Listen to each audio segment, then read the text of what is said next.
السلام علیکم ورحمۃ اللہ وبرکاتہ۔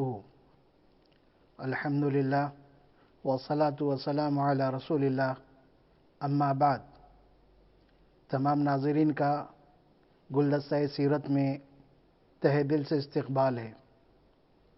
نبی اکرم صلی اللہ علیہ وسلم کی حیات مبارکہ کا تذکرہ چل رہا تھا کہ نبوت کے 6ویں سال اللہ تبارک و تعالیٰ نے حمزہ و عمر رضی اللہ عنہما کے ذریعے سے اسلام کی مسلمانوں کی بہت بڑی تائید کی تھی۔ مشرکین ان دونوں کے اسلام قبول کرنے سے بغلاہٹ کا شکار ہو گئے اور طرح طرح کی منصوبہ بندی کرنے لگے۔ ان کے ناپاک منصوبوں میں سے ایک یہ تھا کہ رسول اکرم صلی اللہ علیہ وسلم کا قتل کر دیا جائے، اور اس کے لیے وہ لوگ مشاورت کرنے لگے اور منصوبے بنانے لگے اور یہ سوچنے لگے کہ کوئی ایسا شخص ان کا قتل کرے جو قریش سے نہ ہو، اور بات ابو طالب تک پہنچ گئی۔ جب ابو طالب کو معلوم ہوا تو ابو طالب جو آپ کے چچا تھے بہت فکر مند ہوئے اور اندیشے میں مبتلا ہو گئے کہ کہیں دھوکے سے آپ کو قتل نہ کر دیا جائے۔ اسی لیے ابو طالب نے بنو ہاشم اور بنو مطلب کو اکٹھا کیا اور انہیں سمجھایا کہ مشرکین نبی اکرم صلی اللہ علیہ وسلم کا قتل کرنا چاہتے ہیں، اس لیے ہم محمد کی حفاظت کریں گے اور محمد کی حفاظت کرنے کے لیے ہم سب متحد ہو جائیں گے۔ اس پر بنو ہاشم اور بنو مطلب تیار ہو گئے کہ ہم ہر حال میں محمد صلی اللہ علیہ وسلم کی حفاظت کریں گے۔ اس میں مشرکین بھی شامل تھے، وہ لوگ بھی شامل تھے بنو ہاشم اور بنو مطلب کے جو اسلام قبول نہیں کیے تھے، اور وہ لوگ بھی تھے جو مسلمان ہو گئے تھے۔ تو جو اسلام قبول نہیں کیے تھے وہ خاندانی حمیت کی وجہ سے ابو طالب کی بات کو مان گئے، اور جو لوگ مسلمان ہو گئے تھے وہ اللہ کے رسول صلی اللہ علیہ وسلم کی محبت میں اجر و ثواب کے امید کی نیت سے اللہ کے رسول صلی اللہ علیہ وسلم کی حفاظت کرنے کا تہیہ کر لی۔ ابو طالب نے بنو ہاشم اور بنو مطلب کو لے کر شعب ابی طالب، جو ابو طالب کی گھاٹی تھی جو کعبۃ اللہ سے 1 کلومیٹر کے فاصلے پر تھی، وہاں پر منتقل ہو گئے اور وہاں پر رہنے لگے تاکہ نبی اکرم صلی اللہ علیہ وسلم کو کسی قسم کا خطرہ نہ ہو۔ اور یہ بات نبوت کے 7ویں سال کی ہے، وہیں سے اس واقعے کا ہم کو ذکر ملتا ہے کہ نبوت کے 7ویں سال یہ واقعہ پیش آیا۔ اس کے بعد جب مشرکین نے دیکھا کہ ابو طالب اور خاندان بنو ہاشم اور بنو مطلب نبی اکرم صلی اللہ علیہ وسلم کی حفاظت کرنے کا تہیہ کیے ہیں اور وہ لوگ پکا ارادہ رکھتے ہیں، تو انہوں نے ایک نیا منصوبہ بنایا، ایک ناپاک سوچ لے کر آگے بڑھی کہ ان دونوں خاندانوں کا مکمل طور پر بائیکاٹ کیا جائے، مقاطعہ کیا جائے۔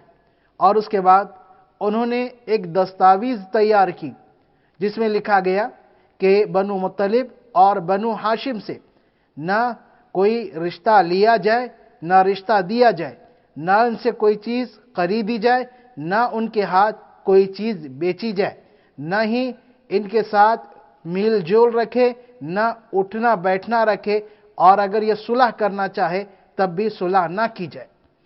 نبی اکرم صلی اللہ علیہ وسلم اور بنو ہاشم اور بنو مطلب کے افراد گھاٹی میں موجود ہیں، اور ان کے پاس مشرکین کے خرید و فروخت نہ کرنے کی وجہ سے بہت ساری پریشانیاں جمع ہو گئی، کھانے کے مسائل پیدا ہو گئے، ان کے بچے بھوک سے پریشان ہوتے، عورتیں بھوک سے پریشان ہوتی، لیکن ان کے پاس اناج پہنچنے نہیں دیا جاتا۔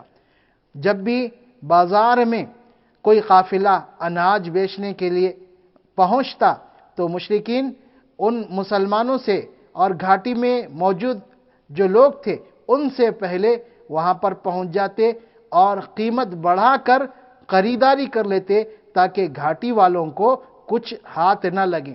یہ ایک لمبے عرصے تک چلا اور حالات اتنے زیادہ خراب ہو گئے اور بھوک کی وجہ سے لوگ اتنے پریشان ہو گئے۔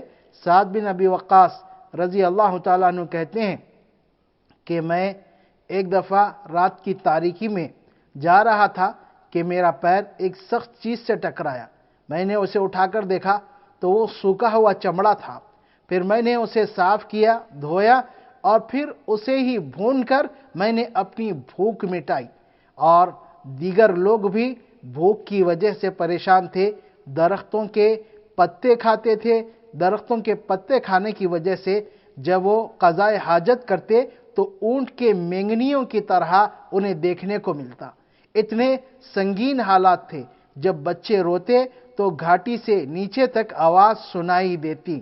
کچھ لوگ تھے جو ان سے ہمدردی بھی کیا کرتے تھے اور کچھ لوگ ان کی حالات کو دیکھ کر بہت خوش بھی ہوا کرتے تھے۔ حضرت خدیجہ رضی اللہ تعالی عنہا کے بھتیجے حکیم بن حزام چوری چھپے ان لوگوں کو اناج پہنچایا کرتے تھے، گیہوں وغیرہ جو بھی انہیں ہاتھ لگتا وہ انہیں پہنچانے کی کوشش کرتے۔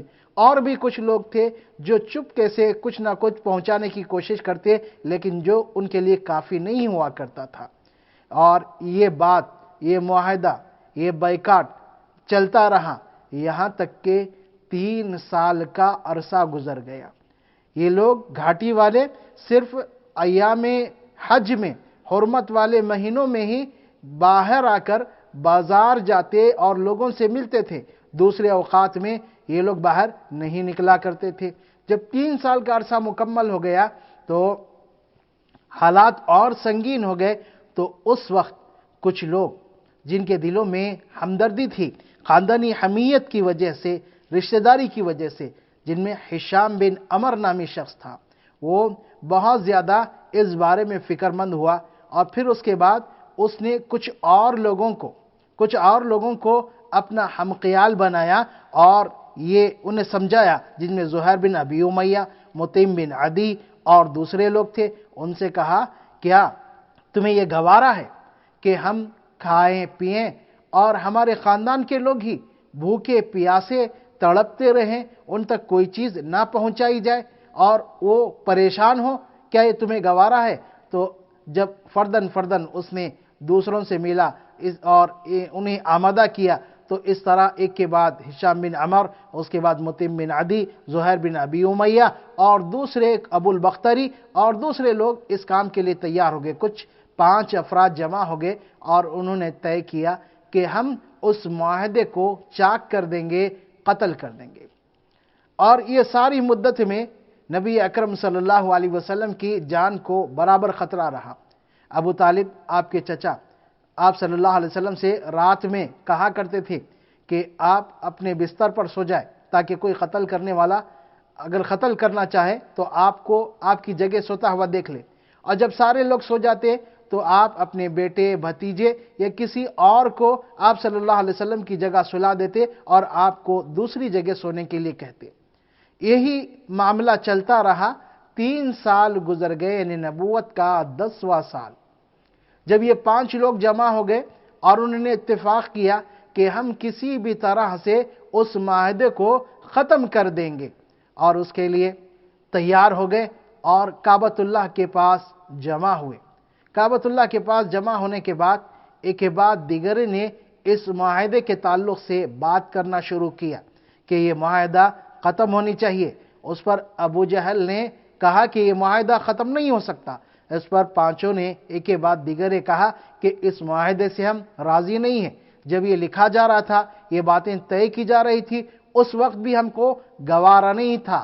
ان کی بحث ہونے لگی اور بات گرم ہو گئی۔ اسی اثنا میں ابو طالب وہاں پر پہنچتے ہیں اور کہتے ہیں کہ میرے بھتیجے محمد نے مجھے بتایا ہے کہ اس معاہدے کو دیمک نے کھا لیا ہے اور پھر صرف اللہ کا نام باقی ہے۔ اللہ کے نام کے علاوہ سارے معاہدے کو دیمک نے کھا لیا ہے، اور مجھے یقین ہے کہ محمد جھوٹ نہیں کہتے، ان کی بات بالکل سچی ہے۔ اور جب یہ بات سامنے آئی تو لوگوں نے کہا کہ اس معاہدے کو ہم محفوظ رکھے ہیں، دیمک نہیں کھا سکتی۔ اس پر ابو طالب نے کہا کہ اسے کھول کر دیکھ لو، اگر بات محمد کی سچی ہے تو ہمارا یہ محاصرہ ختم ہونا چاہیے، اگر محمد کی بات سچی نہیں ہے تو ہم محمد کو آپ کے حوالے کر دیں گے، چاہے تم اسے قتل کرو، چاہے تم اس کے ساتھ کچھ بھی کر لو۔ اس پر لوگ راضی ہو گئے اور اس کے بعد اس معاہدے کو نکالا گیا، اور جب کھول کر دیکھا گیا تو بات ویسے ہی تھی، یعنی صرف اللہ کا نام باقی تھا اور سارے معاہدے کو دیمک چاک کر گئی تھی۔ پھر یہ پانچوں لوگ، ہشام بن عمر، مطعم بن عدی اور دوسرے تینوں ہتھیاروں سے لیس ہو کر گھاٹی والوں کے پاس گئے، بنو عبد المطلب اور بنو ہاشم کے پاس گئے اور ان سے کہا کہ اب تمہیں گھبرانے کی ضرورت نہیں، تم اپنے اپنے گھروں میں جا کر رہ سکتے ہو۔ اس کے بعد مسلمان اور دیگر جو لوگ گھاٹی میں موجود تھے اپنے اپنے گھر کو منتقل ہو گئے۔ یہ تاریخ کا ایک بہت ہی ظالمانہ معاہدہ تھا، اور اس کی وجہ سے رسول اللہ صلی اللہ علیہ وسلم، مسلمان اور آپ کے خاندان والے بہت زیادہ تکلیف اٹھائے، بہت زیادہ پریشانیوں میں مبتلا رہے، کیونکہ اس کی بنیاد ظلم و ستم پر رکھی گئی تھی۔ آخرکار اللہ تبارک و تعالیٰ نے رسول اللہ صلی اللہ علیہ وسلم کو اور مسلمانوں کو ثابت قدمی عطا کی، وہ لوگ ڈٹے رہے یہاں تک کہ اللہ تبارک و تعالیٰ کی مدد آئی اور وہ معاہدہ بالکل ختم ہو گیا۔ اس کے بعد مسلمانوں نے چین کی سانس لی۔ یہ تاریخ کا ایک معاہدہ تھا۔ اللہ تبارک و تعالیٰ ہمیں بھی ثابت قدم رکھیں۔